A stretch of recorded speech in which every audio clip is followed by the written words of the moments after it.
السلام عليكم ورحمة الله وبركاته. اللهم صل وسلم وبارك على سيدنا محمد أفضل خلقه وعلى آله وصحبه وسلم. ازيكم عاملين ايه؟ يا رب تكونوا بخير وصحة وسعادة وأحسن حال. النهارده إن شاء الله معاكم في يوم جديد وفيديو جديد. وكالعادة بحب قبل ما أبدأ الفيديو بحب أرحب بكل متابعيني من داخل مصر وخارج مصر، كلكم على راسي من فوق. وأهلا وسهلا بكل الناس الجديدة اللي دخلت معايا جديد في القناة، منورين ومشرفين وجودكم معايا، ده شرف كبير أولي. حطوا بقى لايك الفيديو، اشتركي معانا لو مش مشتركه يمكن مشتركه تحت الفيديو. طبعا اهم حاجه ما تنسيش تفعل جرس التنبيهات على الكل عشان يوصلك مني شعار بكل جديد انا بنزله. وهي اكيد بستنى كومنتاتكم الحلوه اللي بتسعدني، ربنا يسعد قلوبكم جميعا يا رب العالمين. وعايزين بقى النهارده نفجر كده زرار لايكات، عايزين لايكات قد الدنيا كلها عشان لايكات النهارده الام. فربنا يبارك لي فيها يا رب العالمين، ما تحرمش منها ابدا. ربنا يبارك لكم في امهاتكم وفي حبايبكم، وربنا يرحم كل ام. وكل سنة وانتوا جميعا طيبين وبخير وصحة وسعادة وأحسن حال. ويلا بقى بينا على طول نبدأ فيديو النهاردة. وزي ما انتم شايفين ام كده دخلت عليا وجبرت بخاطري وفرحت قلبي، وجايه شايله ومحمله. جايبالي طبعا موسم رمضان، ودي طبعا عاده، ومن اول ما اتجوزت اقول لها يا امي ما تعبيش نفسك ليه كده، تقول لي دي عاده ما تتقطعش ابدا طول ما انا عايشه. هجيب لك موسم، يعني موسم رمضان، موسم العيد، في اي موسم. يعني متعرفش امي ان هي دخلتها عندي بالدنيا واللي فيها، كفايه دخلتها عليا تساوي عندي كنوز الدنيا كلها. فالمهم يلا بينا بقى نشوف امي جابت لي ايه السنه دي، جايبه لي موسم رمضان ايه. وزي ما انتم شايفين يعني ممكن تكون كل سنه بتجيب لي حاجه، حاجات ثابته وحاجات تبقى مختلفه. تمام. المهم بقى عامله لي اللي هي قرص بلبن. بص انا كنت جبت كميه حاجه كده، وبعدين قالت لي لا لسه في شنط ناقصه، فقمت جبتها تاني من الصاله. فهي اللي اجت يعني قعدت كده شويه معايا، وقعدنا نتكلم شويه وارتحنا، وارتاحت يعني من المشوار وكده. مش يعني انا مش بعيده عن امي ولا حاجه، يعني في المسافه قريبه، بس هي ايه، طلعت السلم طبعا شايله الحاجه، فهي تقيله عليها لان ما بتقدرش تشيل حاجه على رقبتها وكده. فانا قلت لها ليه ما ندهتش عليا اشتغل معاكي، فقالت يلا بقى اللي حصل. خفت لا تكون انت نايمه، قلت لها في حد بينام اليومين دول يا ام كده، ده احنا في دخلت دخلت رمضان يعني والواحد ملبوخ. هي كانت عندي في وقفه رمضان، ايوه يوم وقفه رمضان، أنا كنت بقى عندها قبلها بيوم، يوم عيد الام. تمام. تحس كده ان كل حاجه جايه السنه دي، جايه كده اللي هو ايه، كروته كده كله ورا بعض، عيد الام ورمضان. فربنا يستر. المهم جايبالي بقى ايه، جايبالي سكر، ده حاجة أساسية بتجيبها لي كل سنة عشان طبعا عصير رمضان. هي بتحب صراحة كل رمضان تجيب لي حاجة أن تنفعني يعني في البيت، ما بتحبش اللي هو تجيب لي حاجات ملهاش لازمة يعني. فجايبالي طبعا كل حاجة ليها لازمة وكل حاجة، بس هي بتبص للأولويات والحاجات المهمة الأول يعني. فبتجيب لي كده كمية سكر. ممكن ساعات تجيب لي اللي هو طرد على بعضه اللي هو تقريبا 20 كيس أو 24. وساعات تجيب لي مثلا 10 أكياس يعني. فهي السنة دي جايبالي 10 أكياس سكر، لأن طبعا سكر السنة دي غالي جدا. تمام. فأنا قلت لها كان بلاش منه يا أمي ليه كده، يعني الحاجة غالية، قالت لي مفيش حاجة تغلى عليكي يا موقة قلبي. المهم جايبالي بقى سكر، وكمان جايبالي زيت، وجايبالي مكرونة، وجايبالي بقى يا مش رمضان جايبالي بقى ايه، جوز هند. وجايبالي اللهم صل على النبي، جايبالي فول اللي هو بتاع الكنافة، فول مقشر. وكمان جايبالي بندق، وجايبالي عدس، وجايبالي طماطم وبطاطس وفلفل وكوسة، عشان خاطر بقى اللي هو ايه، عشان خاطر هي عارفة ان انا بحب اعمل محشي اول يوم رمضان يعني. ويجي عامله لي بقى قرص طريه عشان السحور، وكمان جايبه لي جبنه برضه عشان السحور. وجايبه لي ايه تاني، وجايبه لي تفاح. بصوا احنا في موسم رمضان ما بنجيبش فاكهه عشان خاطر اللي هو ايه، طبعا الحاجات دي مش يعني عليها اقبال يعني في رمضان وكده. فهي ما بتجيبليش فاكهه، بس هي جابت لي ايه، تفاح. وكمان جايبه لي بقى اللي هو التمر. وجابت لي ايه تاني، المهم ان احنا كده هنرص الحاجه مع بعض وهنشوف برضو هي جايبه لي ايه يعني وكده. وجايبه لي لحمه وسمك، بس انا حطيتهم في قلب الفريزر اول ما هي اجت. تمام. هنا بقى وانا بشيل حاجه بقى عشان نرصها كده مع بعض، لقيت سلفتي بقى ايه جايبه لي حاجه من الموسم اللي جاي لها. هي كده كل سنه بتجيب لي حاجه من الموسم اللي امها جايبه لها او ابوها يعني. وانا برضو بنزل لها هي وحماتي، هي برضو بتجيب لي انا وحماتي. تمام. وكمان جايبه لي بقى اللي هو الايه، العيش الفلاحي ده. بصوا والله العظيم رمضان فعلا بيجي كده بخيره. فيا رب ما تحرمش منها ابدا.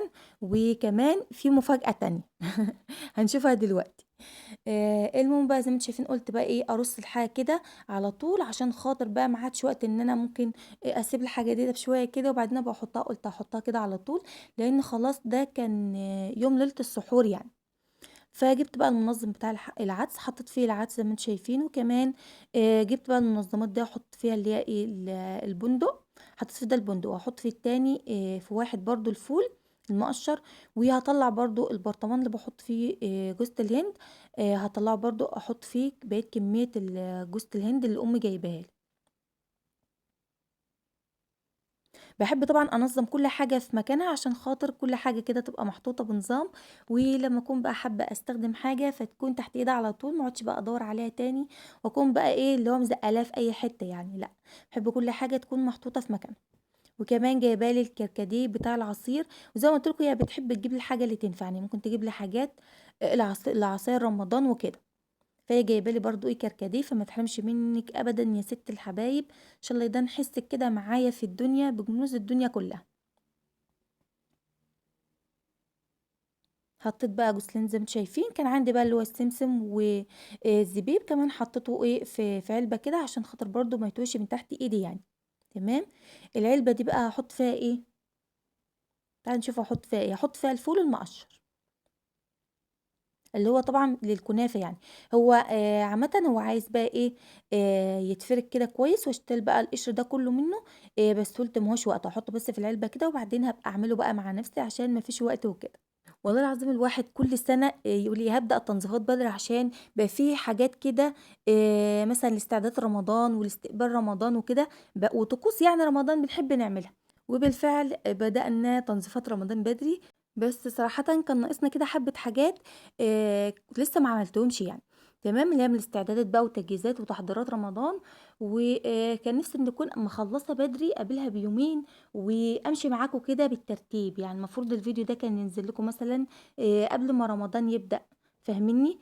أمشي بقى معاكم كده من أول يوم رمضان، عامةً إن شاء الله معايا فيديوهات هتنزل لكم بالترتيب بإذن الله، بس ربنا ييسّر ويسهّل الأمر إن شاء الله. المهم بقى زي ما أنتم شايفين حطيت بقى في العلبة دي التمر، وكمان حطيت اللي هو إيه، جِبت المنظم ده حطيت فيه اللي هو الكركديه، أنا من النوع اللي أنا وولادي بنحب اللي هو إيه، عصير الكركديه أوي في رمضان، باحبه جدًا، جدًا، وكمان عصير التمر، وطبعًا عشان أمي عارفة بقى الحاجات اللي إحنا بنحبها، فهي ركّزت أكتر على الحاجات المهمة يعني، أو الحاجات الأساسية اللي إحنا بنحبها، تمام، حتى هي لو ما جابتهاليش يعني في الموسم، فبابعت أجيبها أنا. ودي طبعًا الجبنة برضه اللي أمي جايباها لي، عايزة أقول لكم الجبنة طعمها حلو أوي أنا باحب الإيه، اللي هي جبنة شغّالة شوية، ما باحبهاش لا لسه جديدة أوي ولا هي برضه أدمت أوي، باحبها تكون لسه يعني وسط كده. طبعًا بقى دي القُرَص قد إيه هشة وجميلة جدًا، دي قُرَص فلاحي طرية عشان خاطر سحور برضه رمضان، فهي بالتالي لا بتلهلب بقى ولا بتتعب ولا بتعمل أي حاجة يعني، عشان في ناس مفكّرة إن ممكن تكون القُرَص بتعمل لهلبة وكده لأ، القُرَص الفلاحي الطرية بتبقى معمولة بلبن، بتبقى زيّها زي البكاكين أو الكُماج يعني. بس دي قُرَص ودي كُماج يعني، تمام. أنا كان نِفْسي أعمل صراحةً اللي هو الكُماج في البيت، بس إيه، لقيت أختي بتتصل عليَّ بتقول لي: "ما تعمليش." لإن أمي عارفة إن أنا باحب أعمل كُماج على عشان السحور يعني وكده، تمام. لو ما عملتش عندها يعني لو ما عملتش أنا وهي، فباعمل هنا أنا وسلفتي. فالمهم أختي بقى اتصلت عليَّ قالت لي: "ما تعمليش عشان أمِك عملت لِك قُرَص طرية يعني." تمام. هنا بقى خلّصت بقى رص الحاجات اللي هي الجافة، وحطيت كمان السكر مكانه، ودخّلت كمان المكرونة في قلب التربو، جه بقى وقت الإيه، أغسل الطماطم لإني باحب أعينها مغسولة، وكمان هاغسل بقى التفاح، وأغسل الكوسة عشان تبقى جاهزة معايا برضه، ولكن الفلفل مش هاغسله لإن إيه، الفلفل من الحاجات اللي باحس إن هي أساسًا لمّا باحطها في التلاجة من غير الكيس بتاعها، فباحس إن هي بتبوظ هي والخيار يعني. فباقفل عليها الكيس بتاعها كده وبادخّلها التلاجة، لمّا أحب أستخدم منها باطلّع يعني على قد الاستخدام على طول يعني. غسلت بقى الطماطم وكمان تفاح، وهنغسل كمان الكوسة، وعشان بقى أحط كل حاجة في المنظم بتاعي يبقى أنا رصيت كل حاجة مكانها، وكل حاجة عندي كده تكون منظمة أول بأول عشان ما اكركبش عليَّ الدنيا وكده. وقد إيه بقى التنظيم والترتيب مُريح جدًا، جدًا لكل سِت بيت موجودة على كوكب الأرض.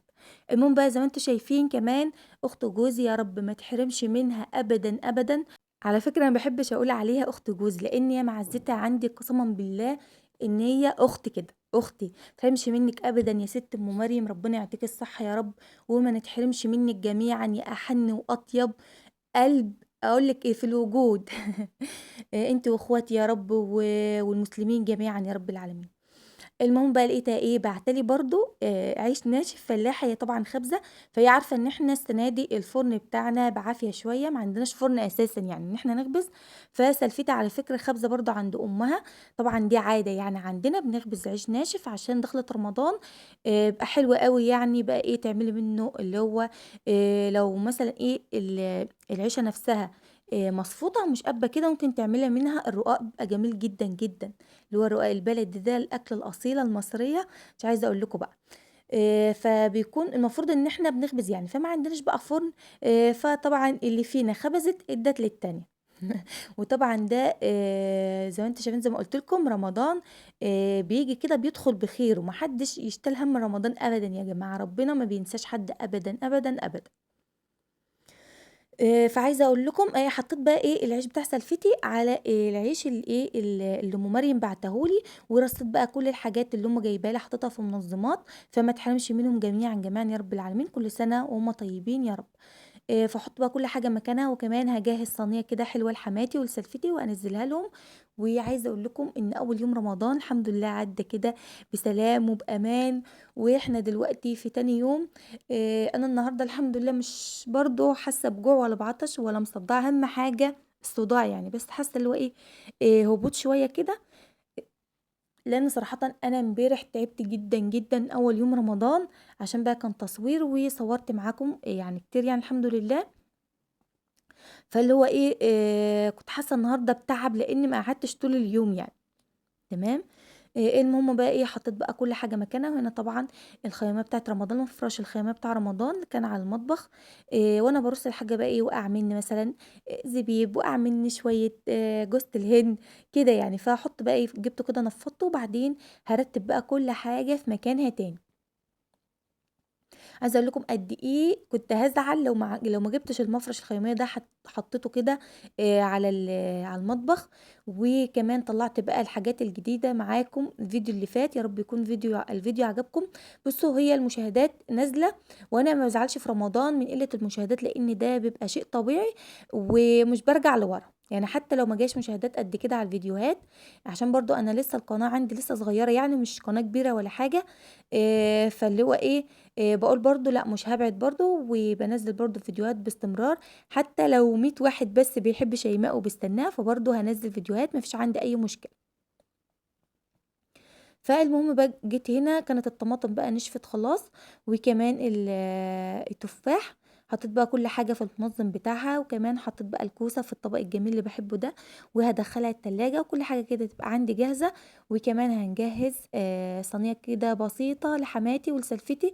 بُصّوا هو جبر خواطر مش اللي هو حاجة يا جماعة، ده بتبقى حاجة جبر خواطر لمّا أمي تجيب لي حاجة وأنا أي موسم يعني وأنزّل منّه لحماتي حتى لو حاجة بسيطة، على فكرة حماتي مش مستنية حاجة ولا ناقصها أي حاجة، حماتي عندها الخير كلّه ومش مستنية لا منّي ولا من سلفتي ولا من أي حد، بس هو بيبقى جبر خواطر وكمان بيبقى تعوّد، أنا اتعوّدت على كده ما اعرفش آكل حاجة من غير لا سلفتي ولا من غير حماتي.